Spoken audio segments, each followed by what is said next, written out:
Bonjour, souvent de nouveaux baptisés m'ont posé la question de savoir pourquoi c'était si difficile alors qu'ils venaient de se faire baptiser. Euh, il y a des circonstances, des choses qu'ils ont vécues et ils ont souvent été étonnés de rencontrer des difficultés après leur baptême. Par la suite, j'ai pris l'habitude de pouvoir prévenir les nouveaux baptisés en leur disant qu'il est possible que dans les jours, les semaines qui suivent, ils passent par des temps difficiles. Et j'avoue que pendant un temps, j'hésitais un peu. Bon, je ne le fais pas systématiquement, mais parfois, peut-être je sens ou devoir prévenir les baptisés que puisque le moment du baptême est un moment vraiment très important, c'est un engagement, c'est quelque chose de puissant, il est possible que par la suite, on vive des difficultés alors qu'on vient d'accepter le Seigneur et qu'on vient de se faire baptiser d'eau. Il ne faut pas être étonné de cela et il ne faut pas en avoir peur.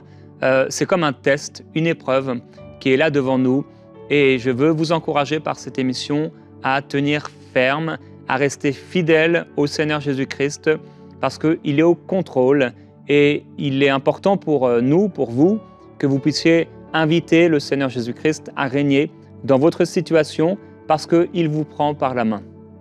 Il est là, il est présent, il est fidèle et c'est dans le calme et la confiance que sera votre force. Lorsqu'on vient de se faire baptiser, on a encore une foi qui est faible, peut-être vacillante, et ce temps d'épreuve, ce test, va nous permettre de nous enraciner dans la parole de Dieu, dans la foi, dans l'amour du Seigneur, où le Père va véritablement voir à quelle mesure nous aimons le Seigneur Jésus-Christ. Nous devons l'aimer non seulement quand tout va bien dans notre vie, mais également quand c'est plus difficile. Nous devons continuer à aimer le Seigneur Jésus-Christ et à lui être fidèles. C'est vraiment important. Donc, le baptême d'eau. Petite parenthèse avant que j'oublie, ce week-end, nous avons la joie de pouvoir célébrer ensemble cette inauguration du centre EMCI et particulièrement bien sûr Pentecôte 2023 et toute la conférence sera en live, il y aura aussi un pré-live, ça va être des moments formidables qu'on veut vivre avec vous et donc je vous invite à être présent ce week-end. Dans Luc au chapitre 3 et au verset 21-22, on voit que Jésus est baptisé. Il est écrit, tandis que tout le peuple se faisait baptiser, Jésus fut aussi baptisé, et pendant qu'il priait, le ciel s'ouvrit. Et l'Esprit Saint descendit sur lui sous une forme corporelle comme une colombe. Et il vint du ciel une voix qui disait « Tu es mon Fils bien-aimé, objet de mon affection ».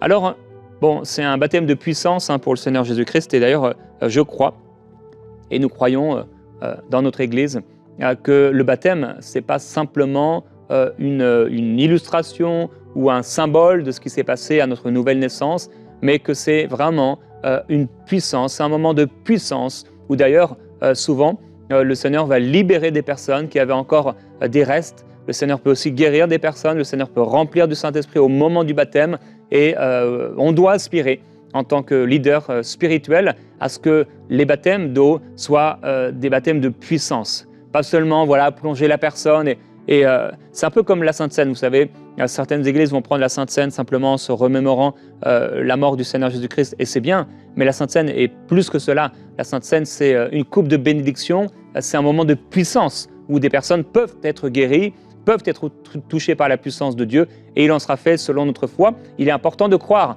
que le moment de communion, le moment de Sainte Seine, c'est un moment de puissance. Puissance, c'est que cette puissance de résurrection puisse vous toucher à chaque fois que vous prenez la Sainte Seine. Et de la même manière, le baptême peut être vu comme simplement une forme de célébration, et c'est une célébration, un moment de témoignage, et c'est en effet un moment de témoignage, mais ça peut être simplement comme un dogme, comme une tradition de l'Église, mais c'est plus que cela.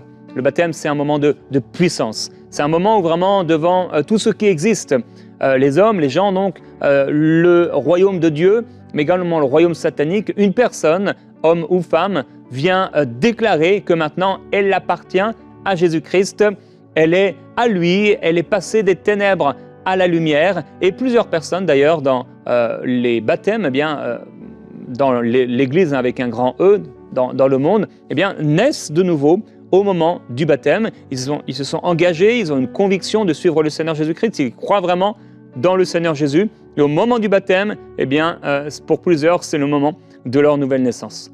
Croyons en la puissance du baptême. Ici, donc, Jésus va se faire baptiser, et pour lui, c'est un baptême de puissance, un baptême particulier.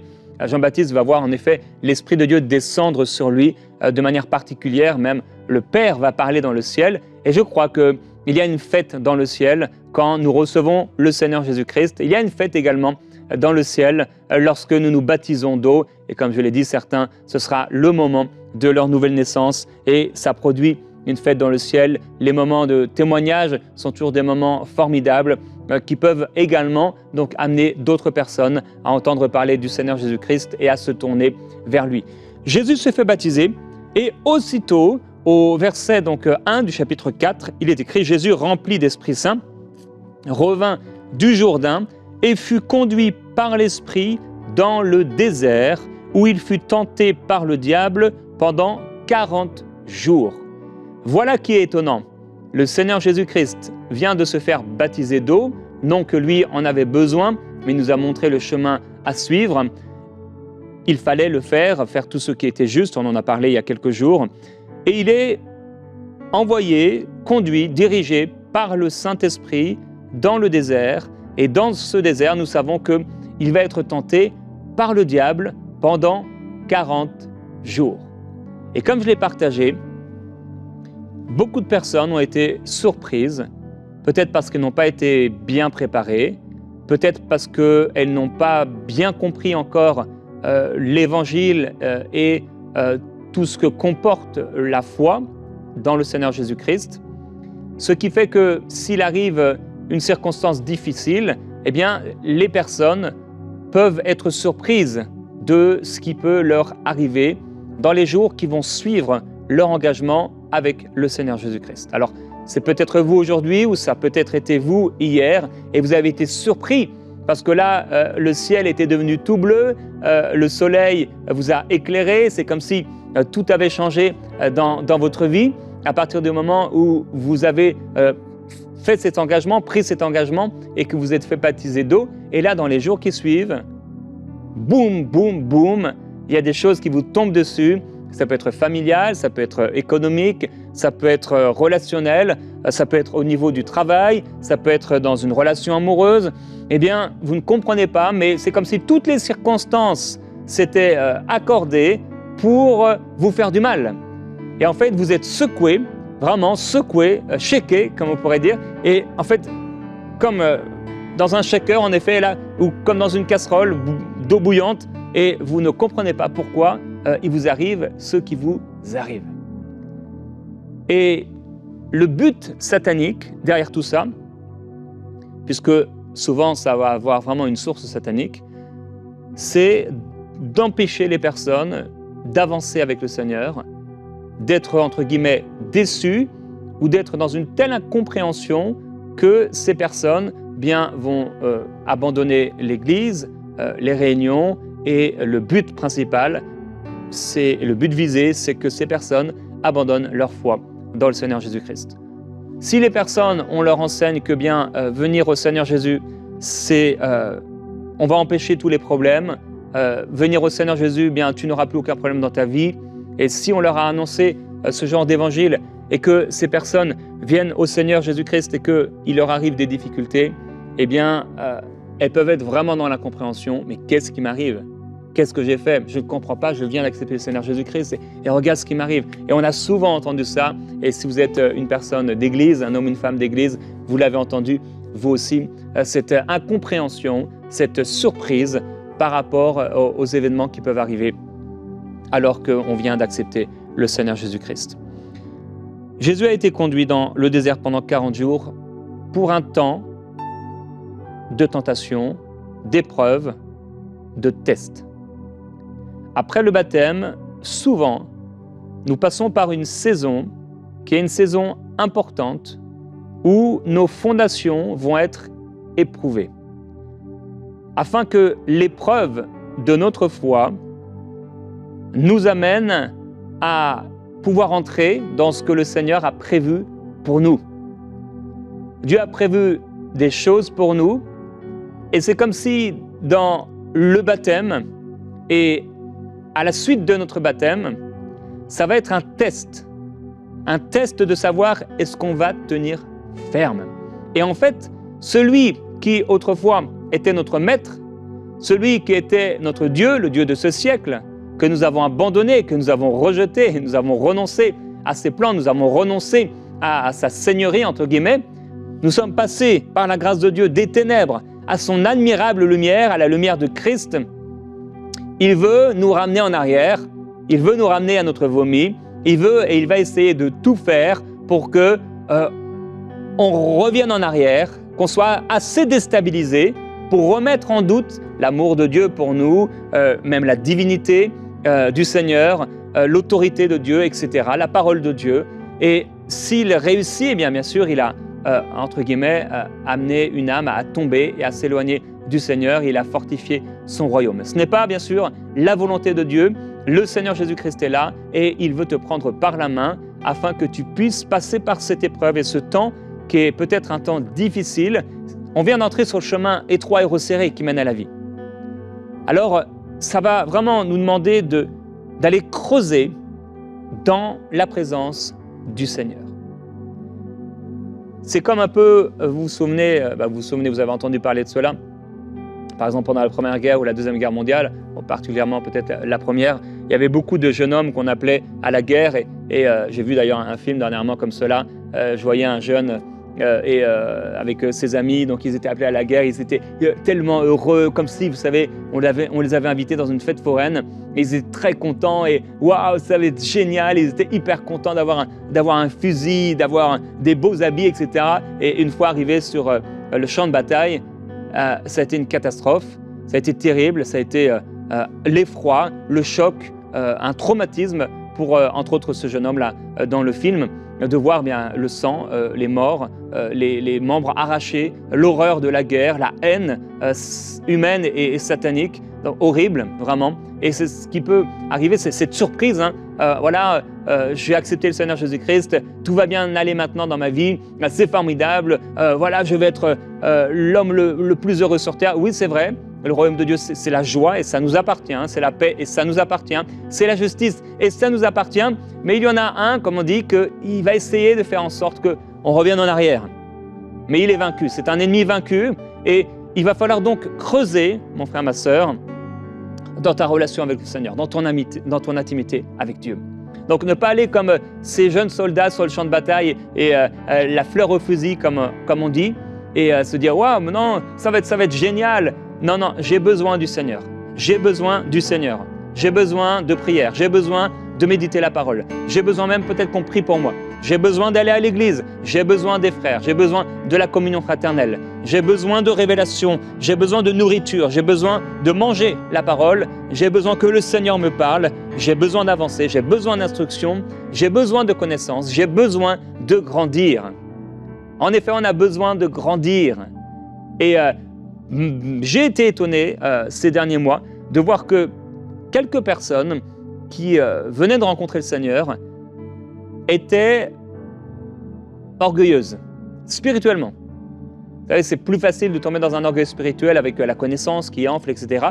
Mais c'est assez étonnant de voir qu'il y a des personnes qui acceptent le Seigneur Jésus et qui entrent tout de suite dans un orgueil spirituel. Comme si elles avaient déjà, elles connaissent tout. Elles ont besoin de personne, elles n'écoutent pas les conseils. Et bien sûr, ça vient d'un caractère, d'une pensée, d'une intelligence qui n'a pas été renouvelée. Et c'est très dangereux. On a besoin de grandir avec le Seigneur. Vraiment, c'est important. Et on a besoin, et je veux vous encourager, à développer cette intimité avec le Seigneur Jésus-Christ. Dans l'évangile de Matthieu, au chapitre 10, Jésus dit au verset 16, « Voici, je vous envoie comme des brebis au milieu des loups. Soyez donc prudents comme les serpents et simples comme les colombes. » Le Seigneur nous appelle à la prudence. Et le Seigneur nous appelle aussi à cette simplicité, ne pas être mélangé, la douceur de la colombe. « Gardez-vous des hommes, car ils vous livreront aux tribunaux Ils vous flagelleront dans leur synagogue. Vous serez menés à cause de moi devant des gouverneurs et devant des rois pour leur servir de témoignage à eux et aux païens. Mais quand on vous livrera, ne vous inquiétez ni de la manière dont vous parlerez, ni de ce que vous direz. Ce que vous aurez à dire vous sera donné à l'heure même, car ce n'est pas vous qui parlerez, c'est l'Esprit de votre Père qui parlera en vous. Et là, il dira, voilà, le frère livrera son frère à la mort, le père son enfant, les enfants se soulèveront contre leurs parents et le feront mourir. Vous serez haïs de tous à cause de mon nom, mais celui qui persévérera jusqu'à la fin sera sauvé. Voilà le message du Seigneur Jésus que malheureusement, on n'enseigne pas à ceux qui viennent à Christ et qui s'engagent avec le Seigneur Jésus-Christ. Alors, nous savons que Jésus-Christ nous a rachetés de la malédiction de la loi, qui comprend la maladie, la pauvreté, etc., la malédiction liée au péché. Maintenant, il ne nous a pas rachetés de la persécution et des difficultés dans cette vie présente. Au contraire, c'est la seule promesse négative que le Seigneur Jésus-Christ nous a laissée. Il dit que c'est une question de persévérance et qu'on sera haï. Vous serez haï. Vous allez être détestés. Il est possible que des gens aient de la haine pour vous du simple fait que vous soyez croyants. Vous êtes innocent, vous n'avez rien fait de mal, mais parce que vous appartenez au Seigneur Jésus-Christ, parce que vous avez témoigné que de votre foi en Jésus, eh bien, il est possible qu'il y ait des esprits qui travaillent chez les personnes qui gravitent autour de vous et que ces personnes travaillent contre vous, œuvrent contre vous, vous disent du mal, etc. Jésus dit, le disciple n'est pas plus que le maître, ni le serviteur plus que son Seigneur. Et ils disent, voilà, s'ils ont surnommé le maître de la maison, donc Jésus, Belzébul, à combien plus forte raison surnommeront-ils ainsi les gens de sa maison? Mais il répète, ne les craignez donc pas. Ne les craignez donc pas. Et il répétera encore, ne craignez pas ce qui tue le corps. Et un peu plus loin encore, soyez donc sans crainte, vous valez plus que beaucoup de moineaux. Mais là, il nous fait une promesse. Il dit, c'est pourquoi quiconque me confessera devant les hommes, je le confesserai aussi devant mon Père qui est dans les cieux. Mais quiconque me reniera devant les hommes, moi aussi je le renierai devant mon Père qui est dans les cieux. Alors, garde la foi. Continue de croire dans le Seigneur. Continue de témoigner de lui. Continue de lui tenir la main. Continue de t'attacher à lui et persévère. Continue. Le livre particulièrement, et je vous laisserai prendre le temps de le lire, 1 Pierre, on a beaucoup d'encouragement dans le livre de Pierre par rapport aux personnes qui viennent de recevoir le Seigneur Jésus-Christ. Paul le disait aussi à Timothée en parlant du baptême, il dit qu'il fait mention de lui dans ses prières et qu'il garde le souvenir de la foi sans hypocrisie qui habitait en lui. Et il l'encourage, il l'exhorte à ranimer la flamme du don. Alors, les difficultés qu'on peut vivre au début de notre marche avec le Seigneur ont pour but d'éteindre la flamme. Mais par la grâce du Seigneur, la flamme, ta flamme, restera. Et donc, dans 1 Pierre, on voit tout au long de son épître beaucoup d'encouragement pour ceux qui viennent d'accepter le Seigneur. On pourrait lire beaucoup de passages, mais il dit par exemple ici, en parlant du salut et de notre espérance, « Vous en tressaillez d'allégresse, quoique vous soyez maintenant pour un peu de temps, puisqu'il le faut, affligés par diverses épreuves, afin que votre foi éprouvée, bien plus précieuse que l'or périssable, cependant éprouvée par le feu, se trouve être un sujet de louange, de gloire et d'honneur lors de la révélation de Jésus-Christ. Vous l'aimez sans l'avoir vu, sans le voir encore, vous croyez en lui et vous tressaillez d'une allégresse indicible et glorieuse en remportant pour prix de votre foi le salut de vos âmes. Voilà le prix de ta foi, le prix de ma foi, d'avoir continué à marcher avec le Seigneur toute notre vie. Eh bien, nous obtiendrons le salut de notre âme. Et j'aurais voulu vous partager aussi beaucoup d'autres passages ici dans l'épître de Pierre, peut-être tout simplement le verset 21 du chapitre 3, en parlant de Noé. C'était une figure du baptême qui vous sauve à présent et par lequel on ne se débarrasse pas de la souillure de la chair, mais le baptême est la demande adressée à Dieu d'une bonne conscience par la résurrection de Jésus-Christ. Voilà ce qu'est le baptême. La demande adressée à Dieu d'une bonne conscience. Je vais marcher avec le Seigneur. Je vais rester fidèle à Dieu. Je vais marcher avec Dieu. Je vais être sobre. Je sais que la fin de toute chose est proche. Même si je passe par un temps difficile, il dit ici que ceux qui souffrent selon la volonté de Dieu remettent leur âme au fidèle Créateur en faisant le bien.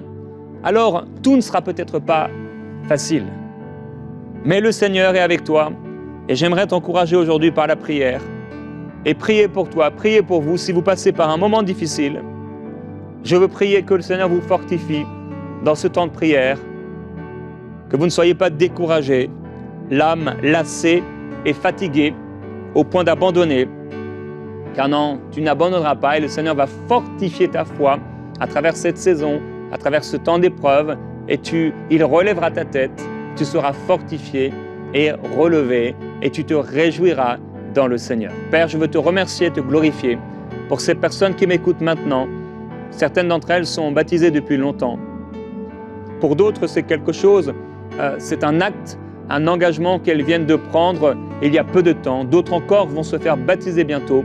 Je prie pour les personnes qui passent par cette saison de difficulté, cette saison difficile, qui passent par ce désert où elles sont éprouvées, elles sont tentées, elles ne comprennent pas peut-être ce qui leur arrive, mais je prie et je te demande, s'il te plaît, que cette épreuve ne soit pas pour eux quelque chose qui les fasse tomber, mais que cette épreuve, Seigneur, elles puissent la réussir, que ce soit un succès pour elles et que, à travers ce moment difficile, elles puissent te glorifier par leur vie, par leur choix, par leur consécration, par leur engagement, par leur vie livrée, par leur humilité, par leur renoncement, par leur consécration, leur intimité avec toi qu'elles développent, par leur temps de méditation.